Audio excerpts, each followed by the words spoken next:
You sort of didn't get close enough to get an autograph from you couldn't Charles get or that close. Camilla? No? Right. Hey, look, welcome everybody, and it's really great that I have the opportunity today to be chatting to Lachlan Wright. Lachlan is the Rover Scout from Mount Cotton Rover Unit that was selected to represent Scouts Australia and Scouts Queensland at the coronation of King Charles III. So welcome, Lachlan, and it's great that you've come to have a chat to us today. Yeah, thank you for having me. So tell me, how did you feel when I phoned you to tell you that you had got the gig?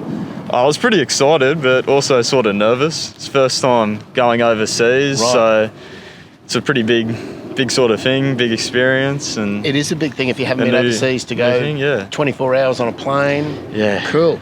And so when you got to England, whereabouts were you accommodated?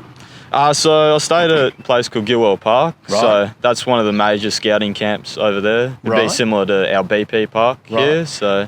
And were you in tents, cabins? Yeah, so we stayed in tents that they had set up for us.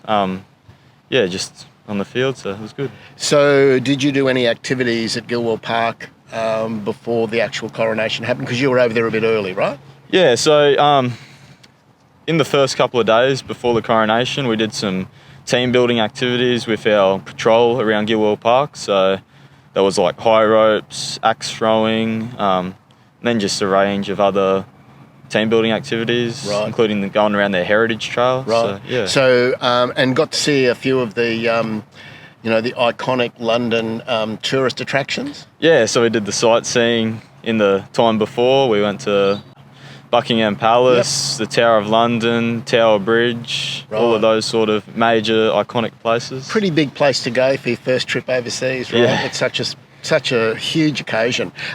What about other scouting representatives that were there from other Commonwealth countries? Yep, so the scouting representatives from Australia, from Singapore, Trinidad, Bermuda, as well as all of the places in the UK, so England, Scotland, Ireland, Wales. Wow. Yeah. And you've obviously made some friendships now that if you're travelling to any of those countries, you probably find yourself a bunk bed or something to stay in. Yeah, probably. I'd hope so. Yeah, you'd hope so.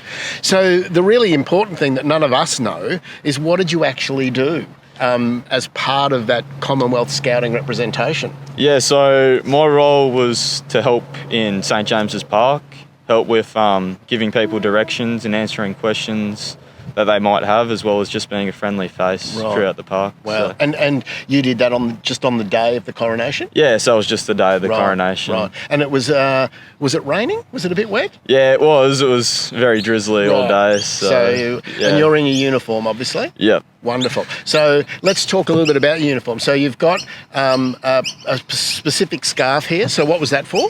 Yeah, so this is the coronation scarf that they gave to all the people in Coronation Camp. Right. So on the back, it's just got Scouts UK logo, and it's just a plain purple and grey scarf. Yep. But yeah. And I noticed there's a badge here on the uniform that obviously was presented. Yep, so this is a Coronation Badge that we all got sewn on our uniforms to sort of identify us as part of the Coronation Camp and scouting member. And I think you were sharing with me earlier that, you actually didn't sew the badge on, is that right? No, they had a team of lovely people over there that sewed on 450 badges onto uniforms. Wow. So, yeah. So look, Lachlan, it's been great that you've been able to come and spend some time and share some of the stories and the experiences that you had. So thank you very much for spending some time with us today. We've really appreciated it. No, it was all good. Thank you for having me.